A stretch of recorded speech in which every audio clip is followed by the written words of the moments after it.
Okay, today we are playing a game on Oasis. We are in the Gold SR range, and we will be playing Mercy the entire way through. We are also on the console today. Consider yourself forewarned, it looks like the PS4. Also, don't really care about today's team composition, because we are right at the edge of Gold and Silver. There's actually quite a lot of Silver players in the game, and team comp doesn't really matter that low down beyond, do we have a tank, do we have a healer? We have both of those things, so everything's going great so far. Above average for a low SR game, I would say. So, let's go. We've got to attack City Center. Garden, that's the one. City Center's the round one. So, we're on flowfeedback.com today, so we'll see the odd message. Don't think of healing Tracer ever unless she comes to you. That's not always true. That's like, it's a very blanket statement that isn't always accurate, so I don't know about that one. So I did read the other one. We are kind of standing out in the open right now, because, you know, that happens right there. It's true that you do always want to think about where you're standing, because you always want to have something that you can use as cover, be it a wall or a tank that you can stand behind. Because, also, even if it's not like a tanky tank, even if it's not like Reinhardt, you can still stand behind a Roadhog, you know? Like, he's still big, physically, you know? So we decide to wait for this, for the team to regroup here. Most of the team is dead, so that's fair enough. D.Va, in her efforts to throw the Orisa off of the map, has thrown herself off of the map. So that's very awkward for her. Everybody's looking at the kill feed right now like, ha ha ha ha ha. If they thought to look at the kill feed, of course, they are in very low gold/silver, so they might not have thought about it. So I'm wondering how Moira felt for that one, because you'll notice she's walked onto the trap that was just in the middle of the doorway. It's not exactly the most cunning ruse I've ever seen in my entire life, but she did fall for it all the same. It's true, there is a soldier on our right-hand side. I believe he comes up behind us. Yes, he has indeed done so. Which is not really recommended on his part, because Soldier isn't exactly a good flanking hero, so it's typically not recommended to do so. He did, however, decide to do so, and got rewarded with a kill on Mercy. So, there's that. Now, it is harder to look around on console, I'll give you that one, but we are playing Mercy, and Mercy, they won't listen, don't worry about that. Mercy doesn't like have to be looking at the person she's tethered to. You can just tether to a person and then be looking around at all other points in time, which is typically recommended because you'll want to know if somebody's flanking you, particularly as someone like Mercy, who is prone to being flanked due to being rather easy to kill. So we saw Junkrat was right there, and we decided to take a very long path round to get to our team instead. They do have Moira with them, so it doesn't really matter if we take a long time to get back to them, because they do still have a main healer with them, and I guess we do avoid the Junkrat who was in the hallway. You can fly up to Randus onto the platform there, you'll believe this is true. Being on the high ground is pretty cool, in general. Mercy's beam is 15 meters, so you can be quite far away from people and still be tethered to them. Like, even Dorado's second checkpoint, you can be up on, like, the church's balcony and still be tethered to people on the low ground. It's quite long. The thing is with standing on the high ground on this point in particular, is that your team are quite likely to be underneath you at the same time, in which case you will probably have to jump off of the platform, really. So here we go for a res, and there's a message about it. There we go. So, yeah, we can hear Soldier ulting. That's true enough. The thing is that Reinhardt is actually blocking in the direction Soldier is in right now, so I'm not really that concerned about it, especially considering we're standing right next to cover as well. Yeah, Soldier's ulting, but Reinhardt was in the way. Roadhog was also ulting nearby, but like by the time we even saw him, we'd already started rezzing, so there was that. You can get away with more rezzes than you think you can get away with, I find. There's a very annoying crackly noise in the headphones, which is why I'm like, suddenly, I'm like, oh god, that's annoying. So it's true we did not need to use our ultimate right here. I'm not, like, Soldier shouldn't have used his ult either, so I'm not really that bothered about us not boosting him, but it is true that you should usually boost the person who's ulting. Just kill that fool, honestly. Just, like, take your pistol out and start shooting at that guy, because he's all by his lonesome up here. We're in Valkyrie, we're hard to kill, especially for a Junkrat, and he's just, like, waltzing across the high ground right in front of us. Yeah, just kill that fool. Or at least wound that fool. Risky res. I don't really think it's that scary, though. Like, not that much is actually happening. Because, yeah, Junkrat's nearby, but he's reloading and just threw a mine already. He's already used both his mines, because we just saw him, he used one to get up there, and then we saw him throw the other one, so it was actually a rather low chance the Junkrat did everything, and no one else was really posturing at us at the time. Soldier kind of slid in from off-screen to threaten us, but I don't really think that res was that bad either, honestly, because we weren't really being pressured at the time. Yeah, it was kind of out in the open, but, like, if nobody's actually threatening you at the time, it doesn't really matter that much. Because if it's out in the open, but nobody's looking at you, you can do it regardless, you know? Anyway, so, enemy team, they're deciding to stagger themselves quite badly right now. There's a very chaotic scuffle happening right there. Yeah, let's go back and look at that one again. So, we tether to this boy. Then we GA forward. We didn't need to GA forward. That much is true, because we could have still been tethered to them from the archway. It's quite common for Mercies to, like, GA up to the people they're healing, even if they don't need to. Just tether range, 15 meters is quite fucking long. Don't go for the res if the person who killed your teammate is still alive. That's true. We were thinking about going for the res. That's fair. I was like, we didn't try to res anybody. We were thinking about going for that res. What did that one say? When you Valk, try to use cover for when the enemy has a high noon or attack visor. Here, you could have used the platform above you for cover. This is true. Valk was not entirely necessary and more of a panic Valk, I think. Yeah, we were low health at the time, so that was probably the reason. We weren't really being threatened, though, because everybody who was scary was, like, in the tunnel already, where they couldn't actually see us from the line of sight anymore. Generally, when you're using Valkyrie, you kind of just want to be as high as possible. You died because you were out in the open, if you had cover. I mean, like, yeah, fair enough. It's such a pointless sounding statement. If you had cover, you wouldn't have died. Well, yeah, obviously. Thank you. Like, it's more that we, like, hesitate on which way to go, really, because we're following our team when this happens. Like, sometimes you're going to get caught by the explosion. Because, like, we're following our teammates more than anything else. Like, yeah, we're not in cover at the time, but, like, we're following after our teammates who are, like, going through this open channel. So, there aren't many places you can really use as cover from that position. So,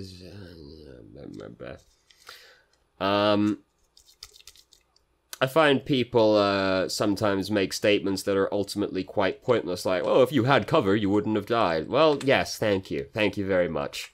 I wasn't aware. If perhaps I decided to get shot less, I might also survive, but that's not necessarily the most, like, helpful advice. I would have been walking the same way. I don't play Mercy, though, so at the same time, because you know what? I like to be able to actually fight back, so I like to play Moira and Bridget and just kill people instead. So, now we're on City Center. And we're having a small bit of, remember, Mercy's beam persists through walls for about 1.5 seconds. Yeah. I was just, I'm just wondering what the point of the advice is in this particular sentence. You could have been using more options for cover to the right, of using line of sight on beams rather than standing out in the open. Remember, you're a primary target, position like one. Yeah, the thing is that standing to the right is actually worse, and I'll tell you why. Soldier's right fucking over here. That's off the screen. Soldier's right fucking over here right now. So if we're standing over here, he can actually see us easier. So it's not actually that much better to be on the right-hand side right now. And like, yeah, okay, we could use it more as cover. We have to like actually physically go almost the entire way around the circle to be out of his line of sight from that position. So we can't realistically abuse the line of sight from that position because of where the enemy soldier was. Now he's like behind us, but the fight, we're winning the fight. So it's, we've got a lot more options of what to do, basically, because we're already starting to win. And then we continue to win. And now the enemy team are trying to stagger themselves, as we can see. Diva's come up right here. She's going to stagger herself because she could have left, or she could have just decided not to come in. She decided to do neither of those things. She decided to come in and die. So we have, I can see on the timeline, the very last comment is coming up. It's almost exactly halfway through the video. I find people that go onto flowfeedback.com are not very committed to actually reviewing the entire video, because it's always this way. I always look at the timeline, and someone is always real fucking vocal during like the first third to half of the video, and then nothing for the entire latter half. Commit, you scum. Anyway. So, we've got a Genji behind us right now. He's being ran down by the entire team because nobody was around to actually help him, so we just turn around and kill him, as is such is life. Junkrat's decided to kill himself as well, and this is how it starts.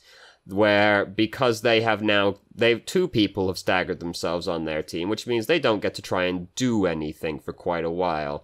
I think he might have been able to kill us. I think he might have had enough time to actually kill us, but he was greedy and went for someone else. That was actually mind-boggling how badly he missed that shot. 'Cause watch this. It's like a full mercy to the right he fired at, so that's cool. It was actually incredible that he missed that. So we didn't need to GA up there. Basically, we could have just healed Reinhardt from the bottom of the staircase and been far less exposed. And then we wouldn't have ended up using Valkyrie like this. Might not have needed to use Valkyrie anyway, but I think it's a fair enough response, like, get hooked by Roadhog. I'll probably try and Valkyrie out of that one if he doesn't just kill me. Which, you know, there's a solid possibility of, but he was bad, so no such thing happened. So now we're up on the high ground, having the time of our lives. We jumped off the high ground. We did not need to do so. We could still see Moira from up there. Heard the tire. Tire's broken. Hooray, good times. So there's no more satisfying sound in the game, is there? You hear the tire. You hear the tire break, and you just go, oh, thank the Lord. Especially since it's so rare that it actually happens. Because the tire is like one of the more guaranteed ultimates in the entire game, honestly.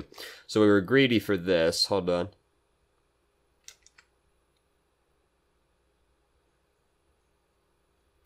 Yeah, we heard Soldier, like, a little bit before we pushed the button, so we did have time to react to that one. We died regardless, but, like, this team fight, we lose, regardless of what we did, because we just got absolutely wrecked. But we did hear Soldier ult, and then we pushed GA afterwards. There's only one place Soldier can logically be ulting from, which is over by their staircase. Or I guess behind us, perhaps, but could have been on the high ground, but we didn't see him on the high ground. So, anyway, it doesn't matter. We all died at once. We get to regroup. McCree's using Deadeye, so we press right up against the wall. He did actually finish using Deadeye. He fired right there, so we could take this time to GA over to this doorway and get out of line of sight of the enemy team. Because we're in a really exposed location right now, and this Bridget right here, this baguette, should really be like, oh, fuck, mercy, I'm gonna get me some mercy. She decides not to do that, even though, like, we're even still tethered over here. So she definitely sees us. We should try and get out of the way, because we can GA to this person and just shoot past. By the way, if you're using GA and you hold jump while you're GAing, you'll, like, accelerate towards the target and go a little bit past them, which is good in this situation where you basically want to get the fuck out of this position as quickly as possible. The jumping is helpful while using GA in this position, because we just want to get the fuck out, basically. We don't want to, like, hover in this area because, like, oh god, that's scary. We decide to get out of the way, but by the time we get out of the way, they're already coming through the doorway, so we end up just, like, going right past their face. It was probably because we were concerned with trying to keep Reinhardt alive. Look, just GA, just push GA, then tether to the Reinhardt again. Because you can GA, look over, and then while you're going over that way, still turn and retether to the Reinhardt. By the time we decided to get the fuck out of Dodge, it was too late to get the fuck out of Dodge, because they were pushing in the rest of our team.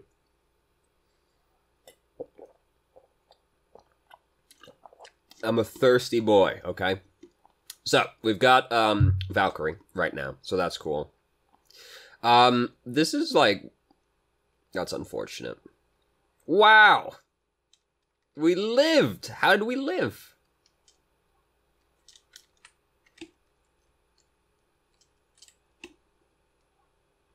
Ah, Zarya body blocked it. Ah, I see. I was like, we didn't get bubbled. How did we survive? Right there. Zarya blocked it with her own bubble.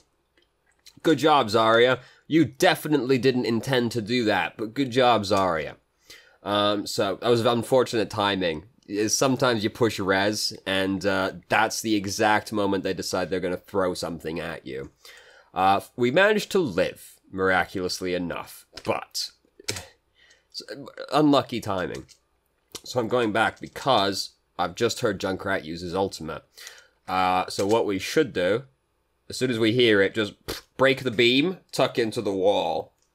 Because we don't want him to know. Just, like, break the beam, at least. Because you're prime target number 1. And then Bridget ends up seeing the tether and coming around to kill us instead. But you're prime target number 1. As soon as you hear an ultimate like the tire, just break the beam and hide. Away from other people. Because, at least if you're hiding away from other people, you can't kill multiple people if you're all hiding in different locations. But as soon as you hear a scary ultimate like that, just break the beam and try to hide. So we did just hear Tac Visor, so we gotta try and stay out of the way. We've not stayed out of the way, but it's alright, he's finished using Tac Visor. Where is Farah right now? She's fully on the other side of the building, which is a little bit inconvenient to get to. So I was like, we should try and tether to the Farah while she's using Barrage. She was fully on the other side of the circle, which is a little bit difficult to get to in a timely fashion. Lots of dead people. Res is not up, so the best we can do is just come and tether to these people. By the way, Farah didn't die during this preceding events. If you're playing Mercy and you've got heroes that are typically very far away from the fight, like Farah, Widowmaker, Soldier, Torbjorn, these people are usually very far away from the fight. Farah's up in the sky, which is still far away, but you know, just try and keep in mind roughly where they are, because if an emergency situation arises, you can use that person to get to safety. So just always try and keep in mind roughly where someone like Farah is, because then if something scary is happening on the ground, you just immediately leave to the Farah. Or if you can go to the Widowmaker, who's going to be really far away, you know, that kind of thing. So, final round on University, which is like the best map to play Mercy on, really, because like there's a lot of doorways you can use as cover, like right here. Even when they're fighting on the point, we can still, like, reach through the doorway and heal them. Ooh, that one I'm not a fan of, because the entire enemy team is, like, right fucking there. And even if we res Reinhardt right there, it's like, he's probably just gonna die shortly afterwards regardless. Because that's the other thing to think about as Mercy. I've seen Mercy players, like, just try and brute force a res, because they're like, I'm gonna die, or something like that. Oh, team fight's over, I'm just gonna try and res somebody to see if it works. The thing is that if you've already lost the team fight, and you res somebody into the team fight that you've already lost or are losing, all that is likely to happen is that person will die immediately after you res them, and then you have staggered that teammate. So, you know, part of the decision with resing is, will I die if I res this person? I've just heard the tire, just break the tether again. Part of the res is like, will I die if I res them? And the other part is, if I res this person, will they just die again? Because if they're just going to die again, you resing the person is not helpful. It's actually actively detrimental. Because if they're like 9 seconds into their respawn, and then you res them, and they die right afterwards, you have just added 10 extra seconds to their respawn. More, probably, because they have to actually die again, right? So, you can end up just doubling someone's respawn. If the fight is, like, already over when you res them, so don't do that. So we're doing some sneaky business right now. I don't support it at all, because this happens, basically. We should not have followed the soldier in like that. If you're gonna follow anybody in really deep, it basically has to be Farah, because at least you're still in a hard-to-kill location, the sky. And it's kind of hard for the Farah to ever just, like, fuck you.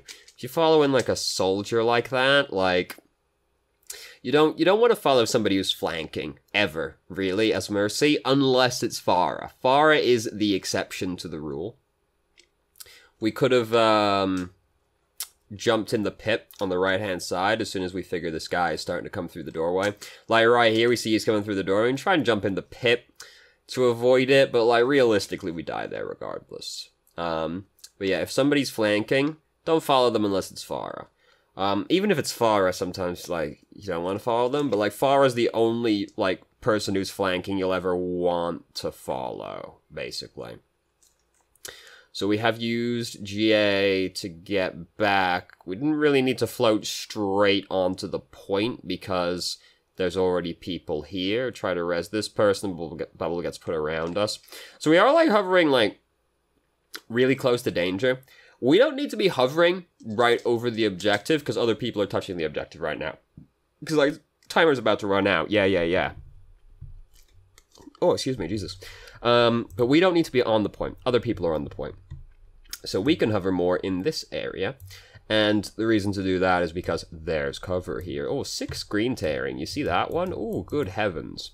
If we're hovering here, we've got this that we can use as cover. And the other side of it is that if you're playing Mercy, usually you want to, if you're using Valkyrie, you want to be, like, high up. Because the higher up you are, usually the harder you are to kill. If they've got, like, a soldier or a McCree, you have to adjust your positioning a little bit to account for the fact that they might have Deadeye or Attack Visor. And it's usually best to just assume they have it when you use Valkyrie. So we actually want to hover, like, really close to the wall, and, like, a little bit close to the ground as well, because if he just, like, pokes out of, like, the archway up there on, like, the window over there to our left side, he'll be able to see us around this corner, or just jump like so. But if we're hovering, like, close to the ground, we can, like, duck through the doorway over there, or duck behind the wall, if necessary as well. Because you have to account for the fact that they might have their ultimates. But basically, we've got the wall right there we can use as cover. And if we're hovering, like, reasonably low, we can duck behind this wall if we have to as well. Not so low that somebody on the ground can just, like, touch us, you know, but low enough that if we have to get out of the way down there, we can get out of the way down there. But, as we can see, it doesn't matter, we end up losing regardless. Ho-hum, such is life. Do we see the play of the game? We see the play of the game. It's hard to imagine this being a game that we win. Skin looks so stupid, I hate this skin. It's hard to imagine this being a game that we win if we did things differently, which is often the case for Mercy, to be perfectly honest with you. Like, I don't recommend playing Mercy in this kind of SR range because Mercy, of all the main healers, has the least agency over the game. Moira and Ana have more options to control the outcome of the game. Mercy is always at least somewhat beholden to her teammates playing well. So I don't recommend playing Mercy in this kind of SR, because I have trouble imagining us affecting the outcome of this game as Mercy. Someone like Moira Ana, you've got more options, because you can kill people, basically, is the gist of it. So anyway, thank you very much for watching. If you did, if you have any questions, feel free to ask. I'm more than happy to answer. If you haven't already, you can join our Discord and ask questions more directly and have a conversation about them, or just shitpost with us. And I hope you found the video helpful.